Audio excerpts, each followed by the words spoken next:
আপনারা কি শুনেছেন? বিখ্যাত চিটাগং কিংসের হোস্ট ও কানাডিয়ান মডেল ইয়াশা সাগর এক ভয়ানক সত্য উন্মোচন করে ফেলেছেন। পেমেন্টের বিলম্ব, চুক্তি ভাঙনের অভিযোগ এবং এমনকি পাসপোর্টও আটকে রাখার কথা। এইসব বিষয় নিয়ে তিনি কতটা ক্ষুব্ধ তা জানার জন্যই থাকুন আমাদের সাথে। চলুন শুরু করা যাক। বাংলাদেশ প্রিমিয়ার লিগ বা বিপিএল এর একাদশ আসরে নানা অনাকাঙ্ক্ষিত ঘটনার পর চিটাগং কিংসের সাথে যুক্ত সকল বিষয় আবারও সামনে এসেছে।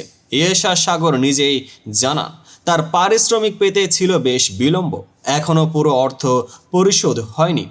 তাকে এমন এক বিজ্ঞাপনের অংশগ্রহণ করতে বলা হয়েছিল যা তার চুক্তির অন্তর্ভুক্ত ছিল না। 19 জানুয়ারি তার ভিসার মেয়াদ শেষ হওয়ার পরেও বারংবার আশ্বাস সত্ত্বেও ভিসা নবায়নের ব্যবস্থা হয়নি। 2 সপ্তাহের জন্য পাসপোর্ট আটকে থাকার অভিজ্ঞতা এবং অবশেষে ফেরত পাওয়ার সাথে সাথেই আইনি নোটিশ পাওয়ার ঘটনা, যা তাকে অত্যন্ত বিব্রত করেছে। এই ঘটনার ফলে তিনি বাংলাদেশে নিরাপত্তা বোধ না করায় দেশের ফ্র্যাঞ্চাইজির অধীনে থেকে নিজের প্রস্থান নিশ্চিত করেন। তথ্যসূত্র অনুযায়ী পেমেন্ট বিষয়ক সমস্যা, পেমেন্ট বিলম্ব ও পুরো অর্থ না পাওয়া, যা স্পষ্টভাবে একটি চুক্তিভঙ্গের ইঙ্গিত দেয়।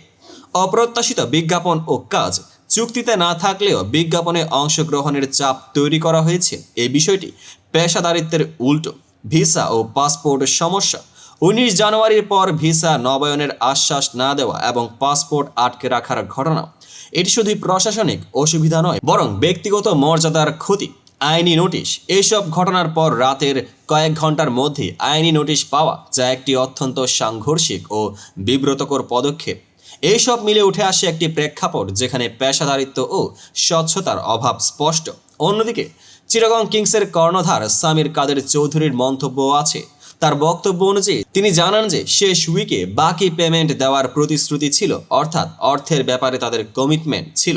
তিনি আরও উল্লেখ করেন যে ইয়েশার কিছু কাজ রিজেক্ট করে অতিরিক্ত অর্থ দাবির অভিযোগও উঠেছে। তাহলে প্রশ্ন ওঠে, আসলে এখানে কারা কারা সত্যর পক্ষে ও কারা কারা পক্ষপাত দুষ্ট? চুক্তির শর্তাবলী, প্রতিশ্রুতি ও বাস্তবায়নের মধ্যে এই দ্বন্দ্ব টানা মেসেজ ক্রমশ ফ্র্যাঞ্চাইজির ইমেজকে আঘাত করে যাচ্ছে। এই পরিস্থিতি থেকে আমরা কি শিখতে পারি? চুক্তির গুরুত্ব, যখন পেশাদার চুক্তি ও শর্তাবলী স্পষ্টভাবে মেনে চলা হয়, তখনই একটি লিগের মান ও বিশ্বাসযোগ্যতা বজায় থাকে। পেমেন্ট ও প্রশাসনিক স্বচ্ছতা, অর্থের সময় মতো পরিশোধ এবং ভিসা, পাসপোর্টের মতো বিষয়গুলোতে স্পষ্টতা ও স্বচ্ছতা না থাকলে খেলোয়াড়দের আস্থা হারিয়ে যায়। ফ্র্যাঞ্চাইজি লিগের ভবিষ্যৎ, এমন বিতর্কিত ঘটনা দেশের ক্রিকেট ফ্র্যাঞ্চাইজির ইমেজ ও বিশ্বব্যাপী প্রতিযোগিতায় তার অবস্থানকে প্রভাবিত করতে পারে। পেশাদারিত্ব ও স্বচ্ছতার অভাব কেবলমাত্র খেলোয়াড়দের নয়, ভক্তদেরও মনোভাব পরিবর্তন করতে পারে। এখানে একটি তুলনামূলক বিশ্লেষণ করতে হয়। অন্যান্য দেশের লিগ যেমন আইপিএল বা বিপিএল এর সুনাম রক্ষাকারী প্রতিষ্ঠানগুলো কিভাবে এই ধরনের পরিস্থিতি মোকাবেলা করে, তা থেকে অনেক কিছুই শেখার আছে। ইয়াশা সাগর একজন জনপ্রিয় ফেস, যার নাম ছিল মাঠে, সোশ্যাল মিডিয়ায় এবং স্টেডিয়ামে। তার নামের প্লে কার্ড দেখা যেত মিরপুর, চট্টগ্রাম ও সিলেটের মাঠে, যা ছিল ভক্তদের আবেগের প্রকাশ। হঠাৎ তার অনুপস্থিতি দেখে সামাজিক মাধ্যমেও বিতর্কের স্রোত চলতে শুরু করে। কিছু ভক্ত মজার ছলে মন্তব্য করতে থাকে, এখানে কি নতুন মুখ দেখব? ইয়েশা, তুমি কোথায় চলে গেলে? তবে এর পেছনে রয়েছে একটি গভীর প্রশ্ন, কেমন করে পেশাদারিত্ব ও ফাইন্যান্সিয়াল স্বচ্ছতা এতখানি ব্যাহত হতে পারে? এই নাটকীয়তা ও হাস্যরস মিশিয়ে তৈরি হয়েছে একটা মিশ্র প্রতিক্রিয়া, যা ভক্ত ও মিডিয়া দুই পক্ষে আলোচনার কেন্দ্রবিন্দুতেই পরিণত হয়েছে। এবার আসা যাক কৌশলগত ও টেকটিক্যাল বিশ্লেষণের দিকে। ফ্র্যাঞ্চাইজি ব্যবস্থাপনা ও পেশাদারিত্ব, এমন ঘটনা দেখায় যে শুধু মাঠের ফর্ম নয়, প্রশাসনিক ও ফাইন্যান্সিয়াল স্বচ্ছতাও সমান গুরুত্বপূর্ণ।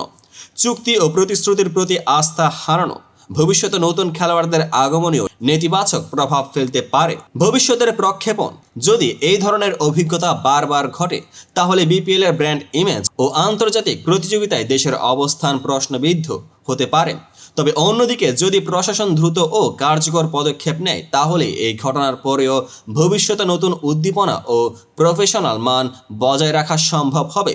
এক কথায়, বর্তমান বিতর্ক শুধু একটি ঘটনার ফলাফল নয়, বরং তা তুলে ধরে পেশাদারিত্ব ও স্বচ্ছতার অপরিহার্যতা, যা ক্রিকেটের যে কোনো খেলার মূল ভিত্তি। এ ছিল আজকের বিশ্লেষণ, কিভাবে ইয়াশা সাগরের গুরুতর অভিযোগ ও চিটাগং কিংসের সাথে সংঘর্ষ বিপিএল এর মান, চুক্তি ও পেশাদারিত্ব নিয়ে একটি জোরালো বিতর্কের জন্ম দিয়েছে।